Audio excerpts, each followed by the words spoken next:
tugas proyek untuk kelas kecil.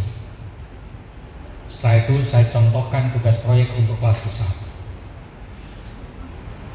Tugas proyek untuk kelas kecil dan kelas besar temanya sama, yang sudah pernah saya jelaskan. Apa itu? Saatnya kita coba membedah dan mempelajari tentang kebinekaan global. Kebinekaan global. Kalau bagi kelas kecil, berarti poster itu dibuat, di tengah-tengahnya diberi sebuah lingkaran dengan tema kebinekaan global. Itu tinggal sampai buat langsung judulnya apa. Saya beri contoh semisal, ketika kita berbicara tentang kebinekaan global, dari tema yang barusan saya sebutkan, sampai bisa mengambil sebuah judul.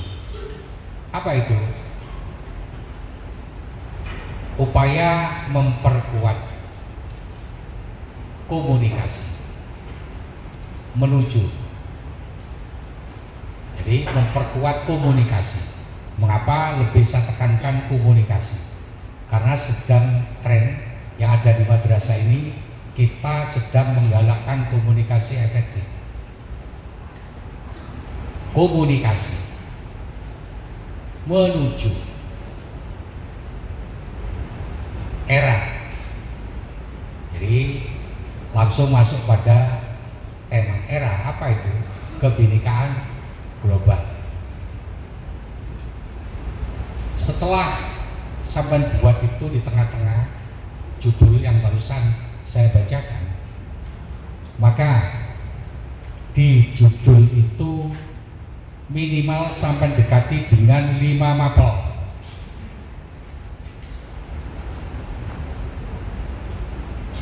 Jadi di tengah-tengahnya ada lingkaran besar. Setelah di tengah-tengah ada lingkaran besar, maka kalau ada 5 mapel, maka di sisi bagian luar lingkaran itu ada 5 lingkaran kecil yang kita tujukan dengan sebuah anak panah menuju ke arah bagian pusat lingkaran besar.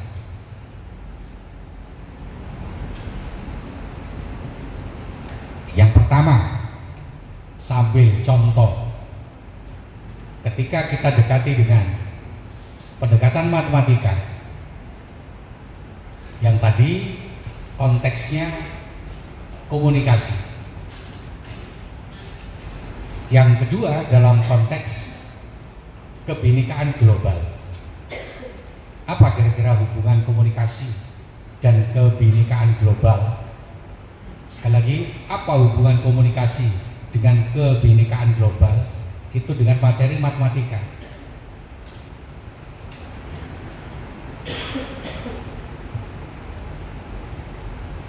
Proses atau konsep berpikirnya, seseorang bisa berkomunikasi efektif, seseorang bisa menghargai kebinekaan global, itu adalah diawali dari keterbukaan diri. Keterbukaan diri, mawas diri. Keterbukaan diri, mawas diri, itu akhirnya memunculkan proses penyadaran diri. Ketika dalam proses penyadaran diri, agar kita bisa melaksanakan komunikasi efektif, melaksanakan komunikasi dengan baik, maka ingat, di dalam kalimat matematika, terutama ada di anak-anak kecil, matematika itu selalu objektif, dan setiap kalimat matematika itu pasti mengandung kebenaran mutlak. Tidak pernah kebenarannya absolut. Ketika kita berbicara tentang penjumlahan 2 tambah 2, kapanpun itu hasilnya pasti 4. Berarti seseorang yang berpikir secara matematis, maka dia akan berpikir secara objektif. Sebagai contoh tadi, kalau ada 5 ditambah 7 sama dengan 12, selamanya 5 ditambah 7 itu sama dengan 12. Itulah level keobjektifan, itulah level kejujuran, itulah level tingkat penyadaran diri. Jadi orang bisa melaksanakan, orang bisa melakukan, orang bisa mengimplementasikan komunikasi efektif. Itu berarti munculnya proses penyadaran diri bahwa di dalam diri kita ini harus berperilaku seperti matematika, objektif. Kalau komunikasi kita, kemampuan kita ini kurang, maka secara otomatis kita harus belajar lagi. Kalau komunikasi kita dirasa sudah cukup, maka harus perlu kita tingkatkan. Kalau komunikasi kita dirasa sudah mumpuni, maka kita harus melakukan elaborasi dan lakukan kolaborasi.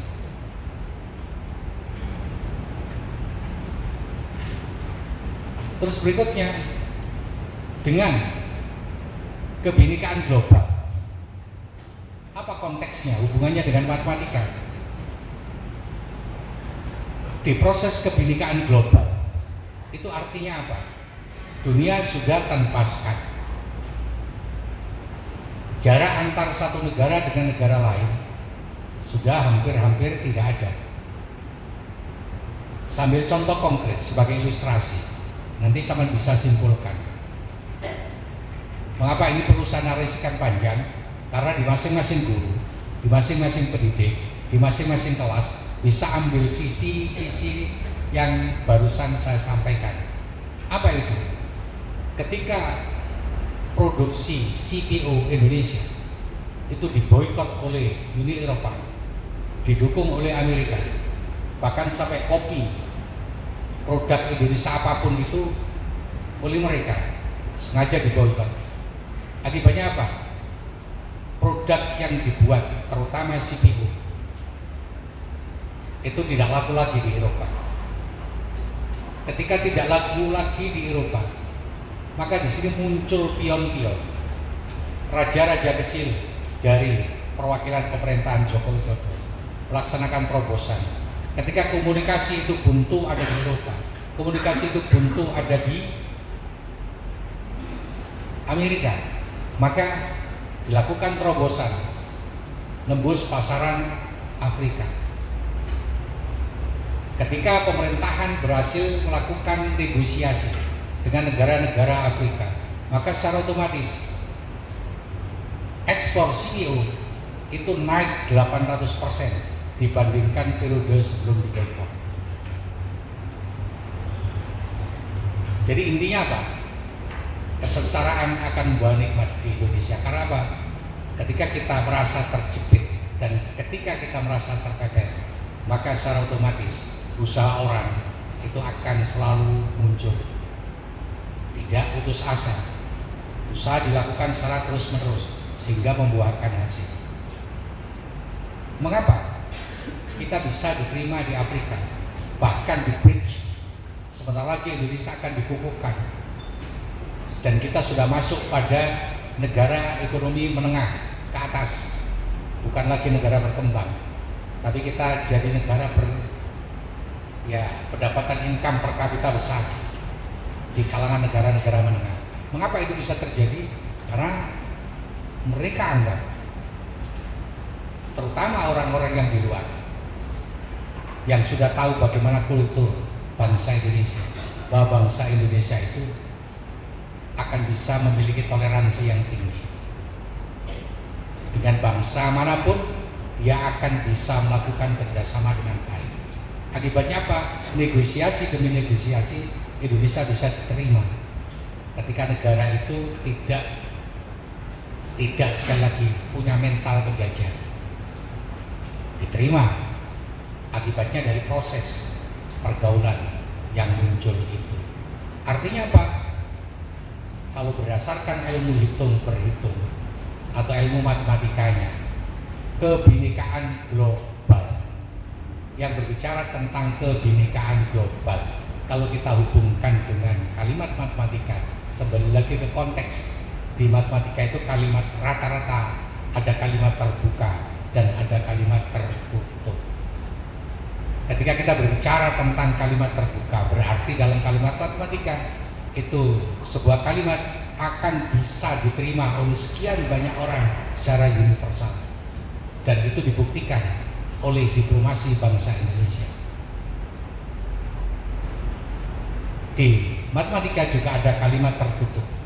Ketika berbicara tentang kalimat tertutup, itu berarti pada kondisi-kondisi tertentu, keadaan-keadaan tertentu yang memungkinkan, yang tadi saya katakan di kalimat tertutup, itu hanya bisa dikuasai oleh sebagian orang. Kalau dibandingkan negara kita sekarang, Malaysia lagi sadar-sadarnya, yang saat KKP yang lalu saya katakan, ketika bocil-bocil di sana ditanya, dia lebih fasih berbahasa Indonesia dibandingkan dengan bahasa Melayu. Dia lebih kenal Presiden Jokowi daripada Anwar Ibrahim. Sekarang muncul lagi kerisauan yang ada di Malaysia. Mengapa? Di Malaysia itu gengnya Cina, di mana di sana mendirikan sekolah, komunitasnya Cina Dong. Komunitas bangsa Melayu yang lebih termarginalkan itu hanya sedikit bangsa Melayu. Tamil, bangsa India, sekolah kalau sampai kapan hari itu berangkat dan menuju di Batu Cave, di situ ada sekolah India. Pure di sana berbahasa India, tidak mempergunakan bahasa Indonesia. Akibatnya apa? Pertarungan antar etnis. Suatu ketika di Bukit Bintang itu terjadi perang antara bangsa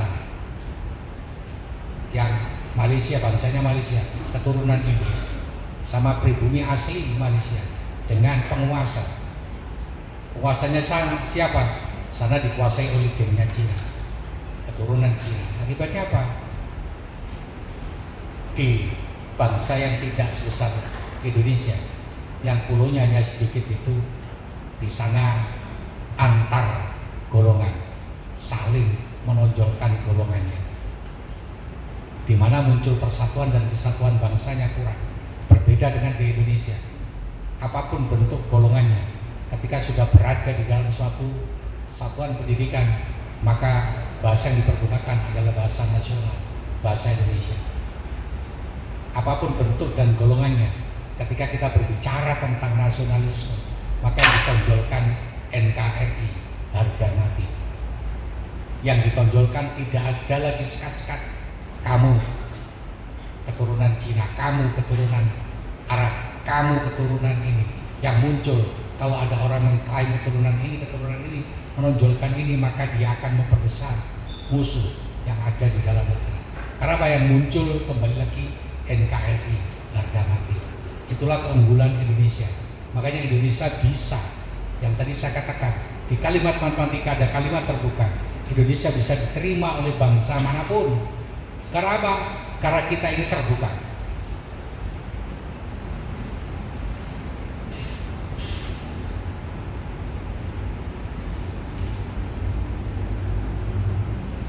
Dari sekelumit yang saya ceritakan, ketika didekati dengan matematika tadi, maka di lingkaran paling luar, di situ sampai berikan catatan.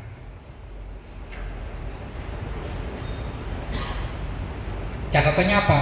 Yang tadi perlu saya tekankan sekali lagi, berarti apa? Matematika itu membelajarkan kita tentang objektivitas. Matematika itu membelajarkan kita tentang keterbukaan. Dengan objektivitas dan keterbukaan, maka secara otomatis jiwa kita itu akan terbuka. Jiwa kita akan bisa menerima perbedaan. Dengan keterbukaan itu, kita akan juga bisa belajar, memiliki kemampuan untuk meningkatkan komunikasi. Maka lakukan komunikasi dengan baik agar hidupmu bisa diterima oleh bangsa-bangsa lain. Itulah kebinekaan global. Ketika kita mampu diterima oleh bangsa-bangsa lain. 1 poin selesai. Poin yang kedua, kita dekati dengan agama sebisa. Kembali lagi kalau kita dekati dengan agama, maka secara otomatis Allah ciptakan manusia itu berpasang-pasangan, laki-laki dan perempuan, bersuku-suku dan berbangsa-bangsa dengan tujuan untuk saling mengenal.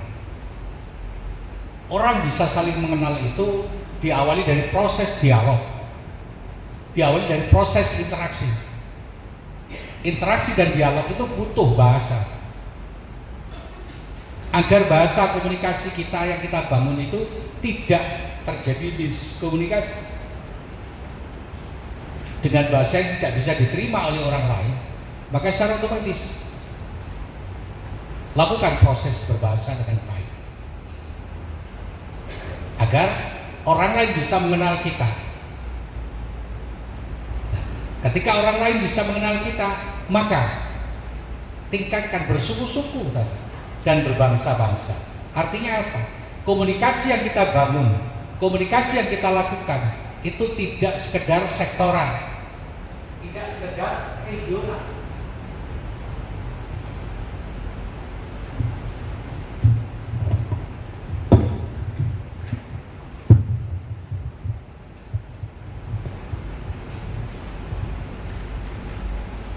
Tapi komunikasi yang kita bangun adalah komunikasi multinasional. Ketika kita sudah berbicara tentang multinasional, maka di situ jelas. Jelasnya apa? Yang tadi kebinekaan global itu akan terangkum menjadi satu kesatuan. Dari situ akan muncul sebuah tulisan untuk menguatkan bahwa Islam telah mengajarkan pada kita untuk apa? Untuk bisa berkomunikasi dengan baik. Bagaimana komunikasi dengan baik itu? Komunikasi, bunyi ujaran yang kita ucapkan itu tidak menyinggung orang lain. Bunyi ujaran yang kita ucapkan itu tidak menghina orang lain. Bunyi ujaran yang kita ucapkan itu bisa diterima oleh orang lain dengan baik. Ketika bunyi ujaran yang kita keluarkan dari lisan kita itu bisa terdistribusi dengan baik, maka secara otomatis orang lain akan terinfluence. Orang lain akan bisa menerima kita, orang lain akan bisa mengikuti kita. Dengan orang lain itu bisa mengikuti kita, maka akan ada jaminan muncul kebinekaan global itu akan bisa kita lakukan.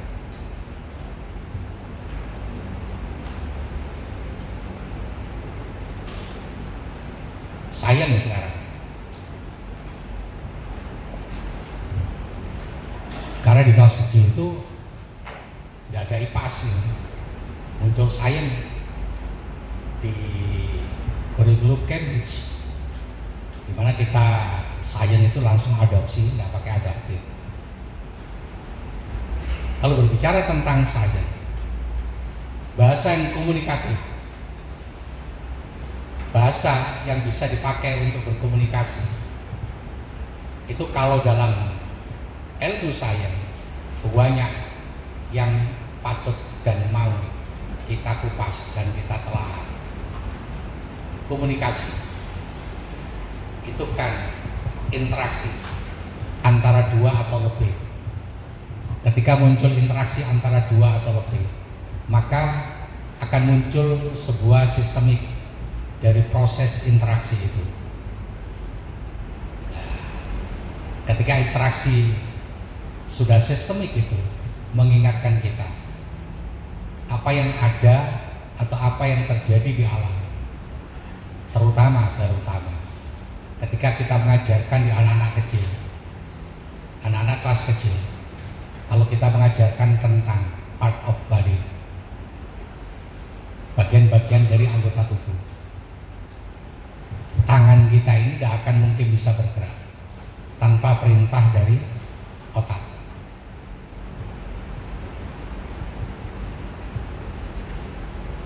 Rangsangan otak itu akan menyuruh saraf sensorik dan motorik untuk menggerakkan sebuah tangan. Dari pergerakan tangan itu akan bisa melakukan sebuah proses kerja. Apapun bentuk pekerjaan itu karena ada perintah dari saraf sensorik dan motorik. Akibatnya apa? Kelihatannya seolah-olah kita tidak pernah memperhatikan bahwa di dalam tubuh kita ini ada komunikasi yang aktif. Komunikasi yang aktif itu dibangun dari yang tadi saya katakan.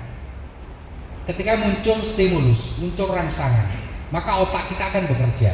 Saraf sensorik dan motorik akan memerintahkan otot-otot untuk melakukan sebuah kerjaan. Itulah komunikasi. Karena apa? Kalau kita berbicara tentang komunikasi, ada komunikasi verbal dan ada komunikasi virtual. Ya. Ketika kita berbicara tentang komunikasi yang tadi saya sebutkan, di dalam part of body, di dalam tubuh kita ini, satu kesatuan gerak yang ada di dalam tubuh itu ada satu pengendali, yaitu otak. Dari masing-masing organ tubuh itu dia bisa menjalankan fungsi geraknya, perintah dari otak. Itulah manfaat atau fungsi komunikasi. Kalau komunikasinya itu tidak runtut, maka yang jelas, misalkan Pak Kapten komunikasinya tidak runtut, jalan di situ lewat Bu Emi, nah, komunikasinya nggak runtut,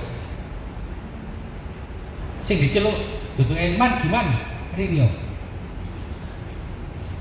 kenapa komunikasinya nggak runtut? Sing diceluk Emi tapi perintahnya nyeluk gimana, kenapa? DE kadang terkinclong-kinclong karo ambune gimana.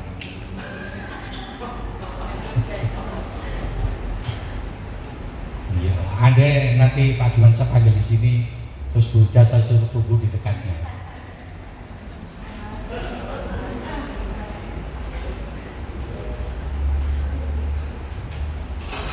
Saya lanjut. Apa yang saya kemukakan tadi membutuhkan tingkat refleksi yang runtut. Ketika refleksi itu runtut, maka secara otomatis ada sinergi, ada gerakan yang harmonis. Gerakan yang harmonis ketika muncul stimulus ada di otak, mulut ini pengen berbicara, maka muncullah proses pembicaraan. Sing Pak Kapten mau nyeluk, sing lewat ini Bu Emi bisa.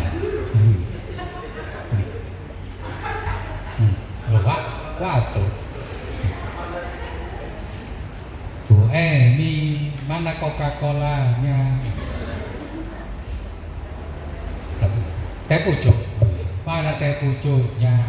Tapi nek Pak Kapten pinter, guys. Burine ana embel-embele. Awas lho, ana apa-apa cek diundat-undat to jalan. Balik no.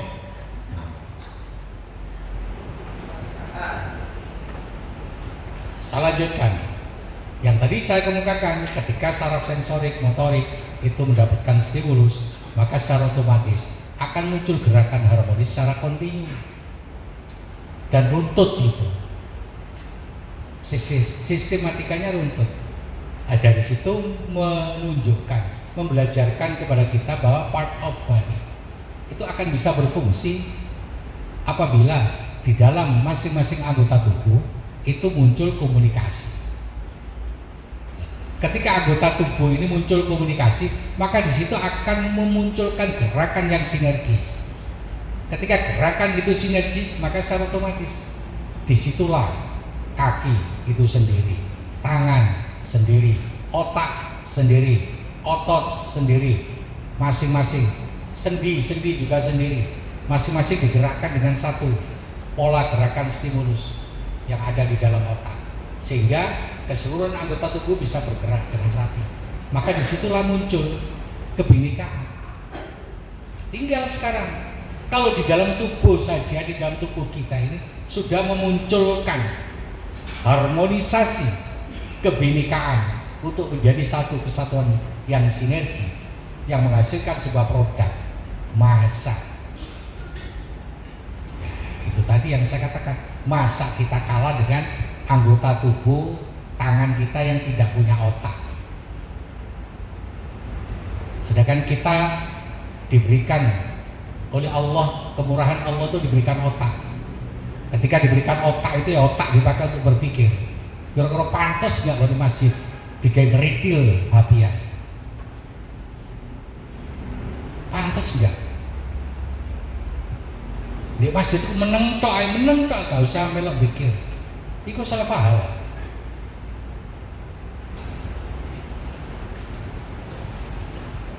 Saya itu sudah berbulan-bulan tidak diperbudak HP. Kalau saya diperbudak HP itu ada di kantor, saya nyetel lagu sambil saya ngetik. Banyak ketikan yang saya buat ada di HP itu. Selain itu tidak.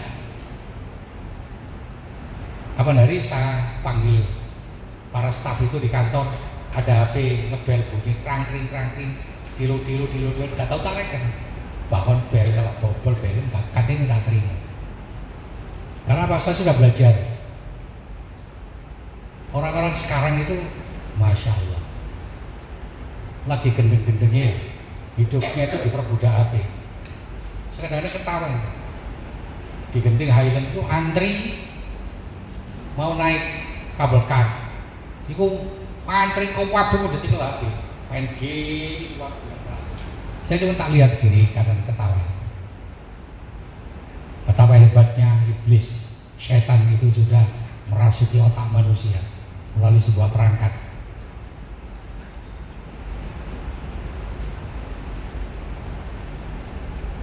Nah, itu tadi yang saya katakan, masa kita yang diciptakan Allah punya otak nggak bisa memilah dan memilih bagaimana proses pergaulan di dunia global itu. Karena apa? Pada hakikatnya kita tidak bakalan pernah bisa hidup sendiri. Negara ini butuh investor, butuh investasi. Ketika di Ambon itu smelter sudah jalan, pendapatan income per kapita di sana naiknya tidak tender. Berapa itu? 37%.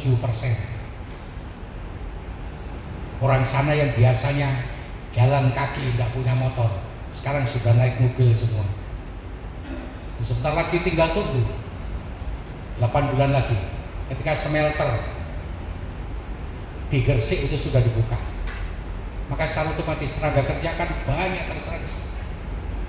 Dan orang Gresik kayak Pak Misbah, makanya bisa lihat dia nggak salah milih Mortua nanggone Gresik. Nanti juga akan kebagian Gresik itu.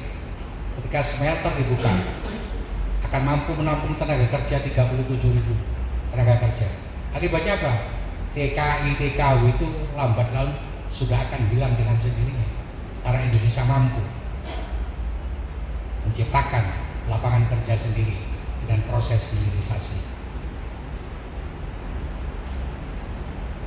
Betapa hebatnya yang tadi saya katakan, pion-pion yang diciptakan oleh bangsa kita, terutama di era pemerintahan sekarang. Kunjungan Presiden 2 hari yang lalu ke Beijing itu berhasil menarik investor terbesar, ada pabrik terbesar sedunia pembuat produk kaca, dan kaca itu terbuat dari pasir kuarsa. Kita punya banyak pasir kuarsa, tapi kaca-kaca itu produk kita beli dari hasil produksi Cina. Hampir di setiap negara itu yang memproduksi satu negara itu terbesar di dunia. Itu nanti akan membangun perusahaan terbesar kedua ada di Indonesia. Dari proses apa? Diplomasi. Mengapa dia percaya dan mengapa dia bisa dengan mudah menerima diplomasi yang kita lakukan? Kembali lagi, yang dilihat itu adalah profil bangsa Indonesia itu paling tidak mudah memaafkan dan mudah melupakan hal-hal yang paling jelek. Kembali lagi, kebinekaan global akan bisa terjamin. Kebinekaan global akan bisa terwujud. Mengapa? Karena bahasa Indonesia mempelajari tentang dirinya bahwa sinergitas yang ada di dalam tubuh telah mengajarkan manusia tidak mungkin antar satu anggota tubuh dengan anggota tubuh yang lain akan bisa berjalan sendiri-sendiri. Antar anggota tubuh bisa berjalan harmonis, itu akibat perintah dari saraf sensorik dan motor. Antar anggota tubuh yang sudah bisa bekerja secara sinergi itu, masa kita tidak bisa bekerja secara energi dengan bangsa-bangsa lain secara global? Itulah pentingnya kita membangun komunikasi yang aktif, kita membangun kebinekaan global agar apa? Persaudaraan, agar apa? Ekonomi, agar apa? Industrialisasi yang ada di dalam negeri ini akan bisa berjalan dengan baik. Mengapa? Karena bangsa kita, terutama para pekerja di angkatan usia muda, sudah tidak mau lagi bekerja di sawah, tidak mau lagi bekerja di tambak. Sidoarjo ini sudah sekian puluh ribu orang sudah meninggalkan tambak. Sekian puluh ribu orang sudah tidak mau lagi bekerja di sawah untuk bertani. Katanya nggak bois. Ya, ini yang perlu diberikan sebuah catatan. Sudah 3 mapel. Sekarang mau kita tarik dalam proses bahasa. Misalkan kalau bahasa Inggris, bahasa Indonesia, bahasa Arab dirangkum menjadi satu kesatuan, maka paling gampang apa? Yang tadi itu komunikasi. Terus berikutnya lagi kebinekaan global. Ketika kita berbicara tentang bahasa komunikasi, ya, belajar komunikasi itu diawali dari proses percakapan. Proses percakapan itu membutuhkan keterampilan, di mana di dalam proses belajar berbahasa itu ada 4 keterampilan yang mutlak dan harus kita kuasai. Tidak bisa dalam proses pembelajaran bahasa itu kita hanya belajar tentang satu keterampilan saja, karena keterampilan berbahasa antar satu keterampilan dengan keterampilan lain itu saling mendukung. Ketika proses itu bisa terjadi, maka secara otomatis bahasa kita, komunikasi kita akan gampang diterima oleh orang lain. Argumentasi kita, ajakan kita itu akan mudah diikuti oleh orang lain. Ketika argumentasi kita, ajakan kita akan diikuti oleh orang lain, maka secara otomatis kita akan bisa mengajak dan mempengaruhi orang lain untuk bersama-sama bahu-membahu antar suku, bahu-membahu antar bangsa. Ketika antar suku dan antar bangsa sudah bisa bahu-membahu, maka disitulah letak kebinekaan global akan bisa terjalin dan bisa dilakukan dengan baik. Baru berikan catatan, kembali lagi yang ada di bawah dikuatkan. Wis berapa mapel itu? Pak, tinggal 1 mapel.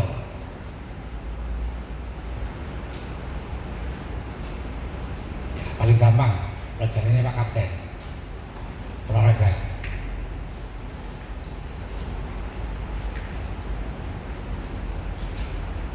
Yang jelas olahraga prestasi. Berbicara tentang olahraga prestasi, olahraga itu adalah mempersatukan bangsa. Bangsa-bangsa itu akan bersatu dengan berolahraga.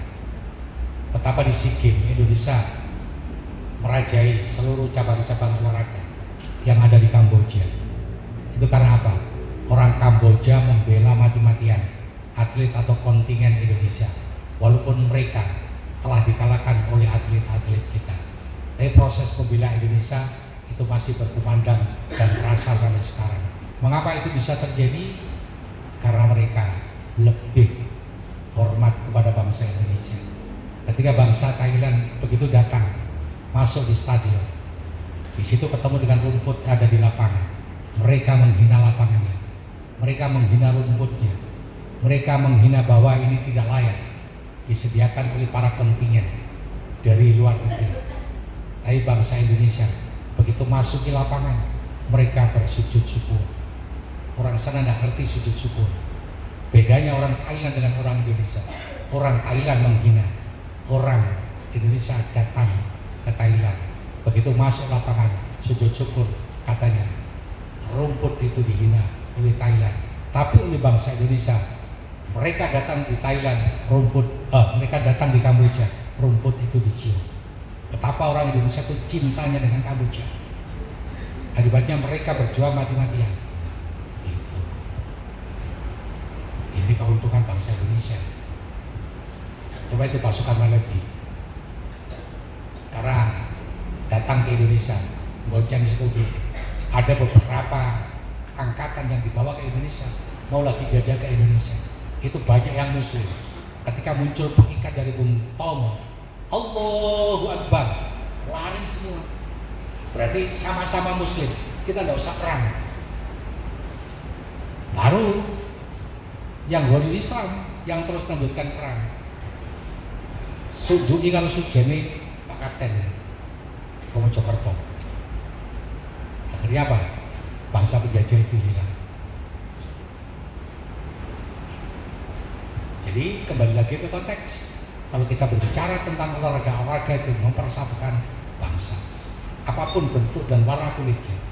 Ketika di situ muncul pertandingan secara sportif, maka secara otomatis atlet bangsa dan negara itu akan dihormati oleh bangsa dan negara lain. Tidak seperti Malaysia, tidak seperti Thailand yang mendapatkan sanksi dan FIFA gara-gara olahraga sepak bola. Berbeda dengan rakyat kita, bangsa kita, di mana kita saat itu memperlakukan, menghormati bangsa lain dengan baik, maka kita akan diterima oleh bangsa lain, kita akan dihormati oleh bangsa lain, bahkan kita dibela. Jadi di pertandingan bola yang seru itu, rata-rata yang pakai di pipinya itu merah putih, ternyata banyak warga Kamboja. Seolah-olah itu orang Indonesia, tapi orang Kamboja. Mengapa mereka bisa menerima kita? Kembali lagi ke konteks. Karena perilaku bangsa kita yang lebih baik dibandingkan dengan bangsa-bangsa lain. Entek ya? Ya, entek. Apa yang saya kemukakan tadi, silakan pada masing-masing walas untuk mencari referensi dari apa yang saya ucapkan untuk dibuatkan dalam bentuk poster. Syukur bagi nanti poster itu dibuat dalam bentuk digital sehingga akan memunculkan database tentang tugas proyek yang terjadi ada di madrasah ini. Untuk kelas besar sekarang, ketika saya berbicara kelas besar 4, 5, 6, 7, 8, 10, 11, 12 masih sama, judul masih sama, maka yang kita perlukan adalah latar belakang. Jadi intinya, clue-nya ada di komunikasi. Selain komunikasi apa? Kebinekaan global. Bisa diangkat dengan latar belakang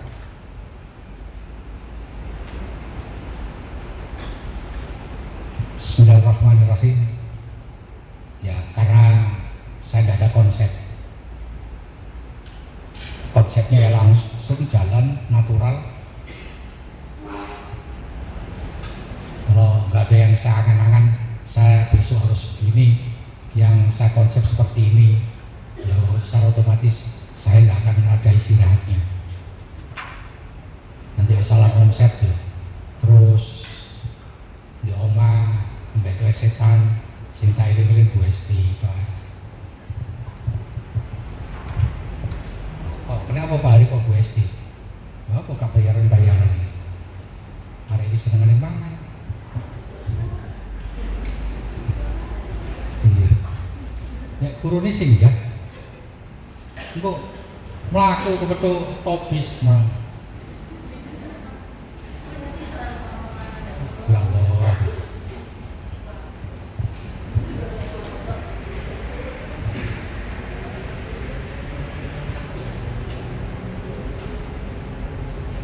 Langsung setelah judul ditulis, masuk pada latar belakang.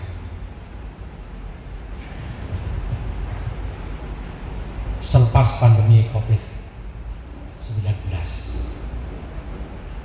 Hampir seluruh negara yang dunia mengalami krisis yang berkepanjangan. Tidak sedikit negara-negara maju, Inggris terutama, banyak warganya yang kelaparan. Jerman neraca perdagangannya defisit. Amerika hampir bangkrut karena hutangnya bertumpuk. Belum lagi dipicu oleh perang Rusia-Ukraine, di mana hampir seluruh negara-negara barat yang menggempur Rusia, mengembargo Rusia, mereka berpikir dan berharapan Rusia akan secepatnya hancur. Faktanya sampai dengan saat ini Rusia tetap dalam posisi tegak. Bahkan hampir rata-rata negara melakukan de-dollarization. Dolar itu sudah tidak lagi dijadikan mata uang untuk proses perdagangan. Masing-masing perdagangan itu mempergunakan mata uang negaranya masing-masing. Akibatnya apa? Tidak sedikit negara-negara yang sudah kaya dan maju itu terjadi proses krisis energi. Krisis energi itu bahkan menimpa bukan ada di negara-negara barat, Eropa dan Amerika, di negara-negara Asia pun juga, terutama di Asia Tenggara. Negara sehebat Singapura gitu juga merasa krisis energi, kesulitan energi. Mengapa? Karena muncul kebijakan dari pemerintahan Jokowi, energi gas yang dialirkan di laut menuju ke Singapura itu akan segera diputus, dan sekarang sudah dalam posisi diputus. Akibatnya mereka pasokan energinya berkurang, produktivitas mereka berkurang, biaya hidup dan ekonomi yang mereka butuhkan berkurang. Belum lagi negara-negara dalam posisi krisis energi itu masih disibukkan dengan prosesi krisis pangan. Mengapa krisis pangan itu bisa berlangsung?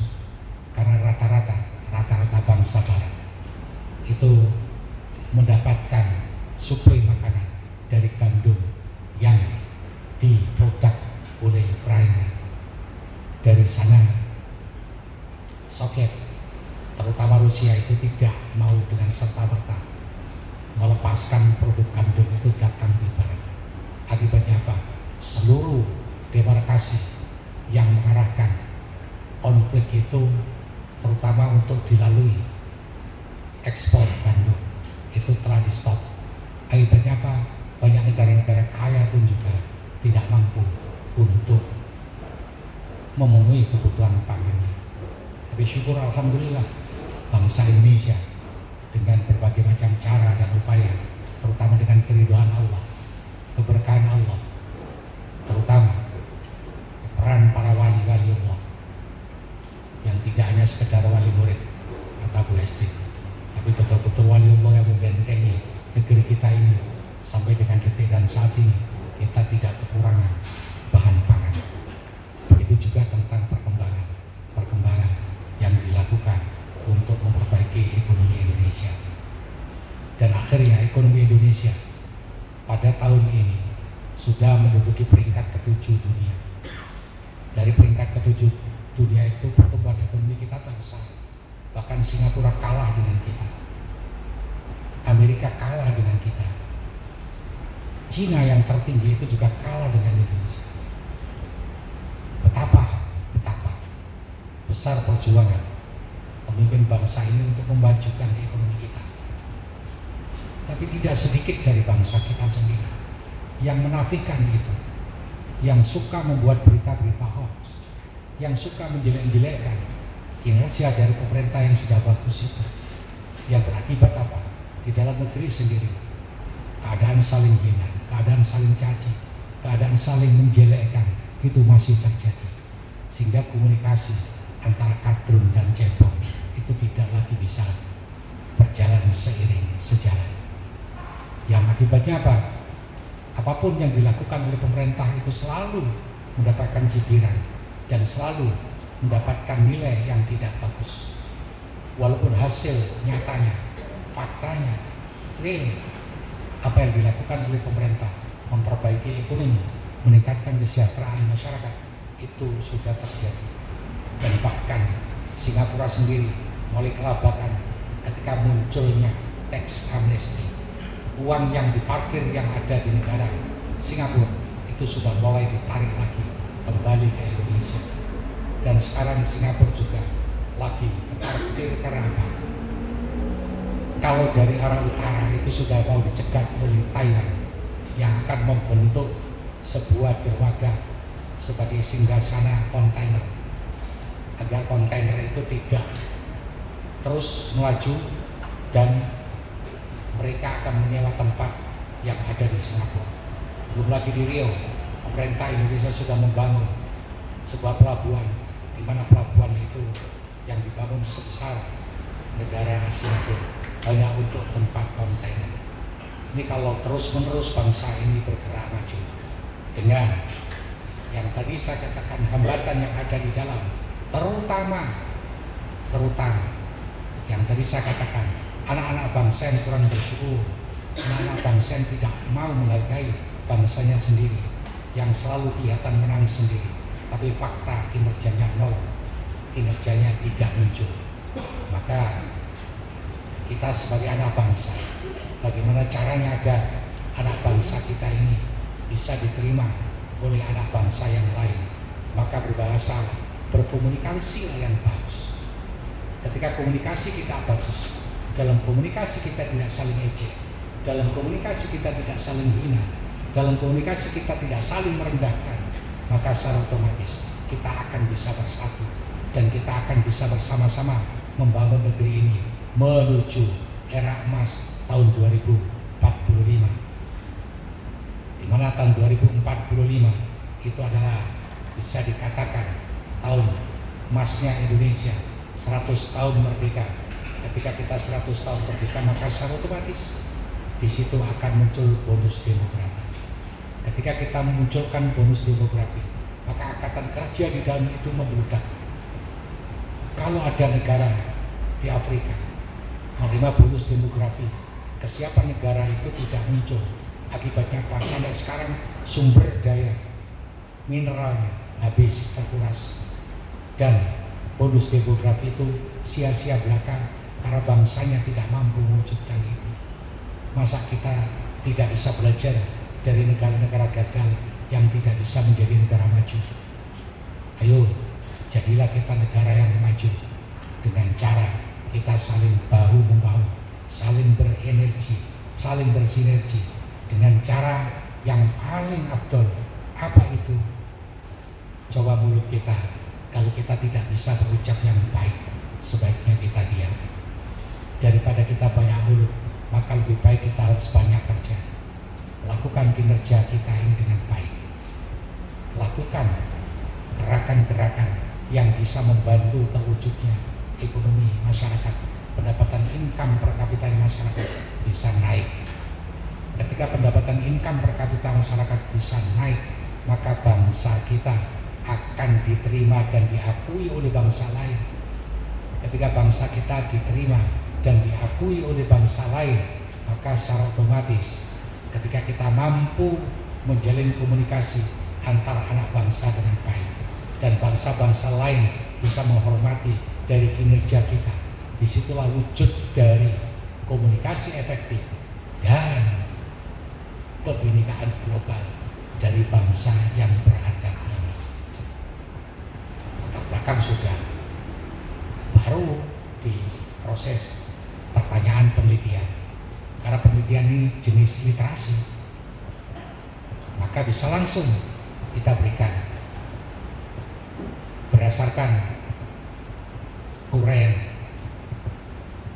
tersebut di atas, maka dapat diajukan pertanyaan penelitian sebagai berikut. 1. Ketika pertanyaan penelitian itu muncul, maka kalau sama diwajibkan pendekatan dengan 5 mapel, disesuaikan dengan 5 mapel itu. Bagaimana cara mewujudkan komunikasi yang bagus agar kita mampu melaksanakan atau mampu mewujudkan kebinekaan global dengan pendekatan matematis. Bla bla bla bla bla sama dengan pendekatan AUDM kimia. Pertanyaan bla bla bla bla bla dengan pendekatan matematika tadi, fisika. Bla bla bla bla bla bla dengan pendekatan taruhlah Al-Quran hadis. Dengan pendekatan 1, 2, 3 kimia sudah, fisika sudah. Ya, berarti kalau di teman-teman MI berarti bisa pendekatan IPAS karena kelas besar. Disesuaikan dengan konten mapel yang ada. Yang penting 5 sudah kita kantongi. Setelah pertanyaan penelitian muncul dan sudah ada, maka di situ A latar belakang, B pertanyaan penelitian, C. Ketika C itu berarti secara otomatis bisa mempergunakan teknik dan metode. Dan ini mempergunakan metode literasi dengan mempergunakan teknik menggabungkan pengalaman empiris dengan modal teori atau konsep yang ada di mata pelajaran. Ketika D sudah, baru apa? E berarti saya memberikan E itu durasi penelitian, waktu. Jadi schedule-nya dari bulan sekian sampai sekian. Diselesaikan karena apa? Tugas proyek di kita itu mempergunakan sistem blok. Karena sistem blok maka durasi waktunya jelas dan tampak nyata. Ketika D sudah, berarti secara otomatis proses pengumpulan data.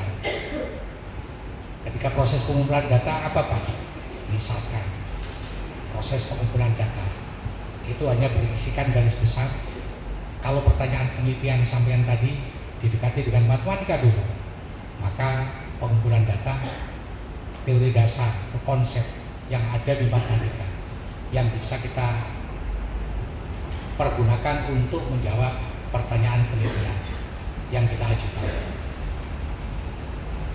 Kalau tadi taruhlah yang MA itu ada kimia, misalkan di kimia itu apa yang perlu kita munculkan, maka secara otomatis di kimia itu taruhlah misalkan KSP. Jadi kalau saya bicara KSP itu bukan KSP Muldoko, ngomong KSP Muldoko musuhnya AHY, bukan itu. Jurusan IPS yang kenal KSP wis gak usah direken ngomong MA KSP. Ketika pakai KSP itu dipakai untuk mengucapkan ini. Kalau bahasa paling gampang dipakai untuk menyelesaikan ini. Jadi intinya apa? Permasalahan itu nanti akan dicoba dikupas dulu berdasarkan konsep dasar matematika, konsep dasar mapel yang sama ajukan dipakai untuk membahas sehingga memunculkan sebuah kesimpulan. Konsep dasarnya saja, baru di pembahasan itu baru dibahas kira-kira ini situ-situ dari pendekatan matematikanya itu apa, teorinya yang muncul, baru dianalisis tentang kebinekaan global, kaitannya apa, baru muncul lagi proses pendekatannya dengan tadi mapel-mapel yang lain, tulis lagi, dibahas lengkap, baru terakhir di kesimpulan. Kesimpulan berarti disimpulkan dengan pendekatan matematika didapatkan ini, di pendekatan dari kimia didapatkan ini. dari IPAS didapatkan ini. Kesimpulan selesai, berarti 1 selesai produk, tugas proyek.